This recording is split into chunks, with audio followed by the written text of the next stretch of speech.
வாங்கப்பா இன்னைக்கு டுடே சாப்பாடு என்னன்னு பார்க்கலாமா? பார்க்கலாமே. சாப்பாடு ஒயிட் ரைஸா? White rice.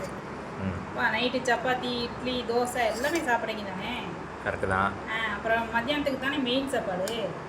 அப்போ அதான் எடுத்துருக்குறோம் வீடியோ. போதும் சாப்பாடு வச்சுட்டு இருக்கேன். சாப்பாடு கொஞ்சமாக தப்பா வச்சுருக்கேன். சாப்பாடு நல்லா வெள்ளை சாப்பாடு நல்லா வெந்தது. பார்க்கறதுக்கு நிறையா இருக்குதுன்னா நிறையா இருக்கா? சரிப்பா. முட்டைக்கோஸ் குழம்புப்பா. முட்டைக்கோஸ் குழம்பு யாராவது வச்சு சாப்பிட்டுருக்கீங்களா? இது சூப்பராக இருக்கும் இந்த சாப்பாட்டுக்கு, தெரியுங்களா? முட்டைக்கோஸ் குழம்பு கொஞ்சம் வச்சுக்கலாங்க, அருமையாக இருக்கும் குழம்பு. சோம்பு தேங்காய்லாம் அரைச்சி ஊற்றி வாசனையாக வரும்பா. அடுத்து கொத்தமல்லி புதினா சட்னி இவங்களையும் கொஞ்சம் வச்சுக்கலாம். இதில் வந்து நெய் கொஞ்சம் விட்டு சாப்பிட்டா சூப்பராக இருக்கும். கொத்தமல்லி புதினா சட்னி. உருளைக்கிழங்கு வறுவல்ப்பா. நல்லா மொறுன்னு சாஃப்டாகவும் இருக்கும், மொறுன்னு இருக்கும். உருளைக்கிழங்கு வறுவல்.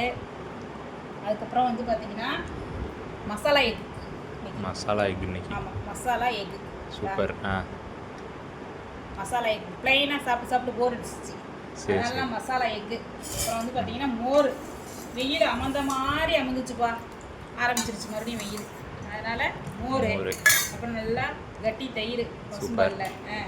இந்த பசும்பால் தயிருக்கும் இந்த உருளைக்கிழங்குக்கும் சாப்பிட்டா அவ்வளோ சூப்பராக இருக்கும்பா. நினச்சி பார்க்கும்போது நான் கழிச்சு விடுது. விரும்புனதை சாப்பிடுங்க, ஹெல்த்தியாக சாப்பிடுங்க, லைக் பண்ணுங்கள், ஷேர் பண்ணுங்கள், சப்ஸ்கிரைப் பண்ணுங்கள். வாங்க எல்லோரும் நம்ம வீட்டுக்கு சந்தோஷமாக சாப்பிட்லாங்க. பாய்.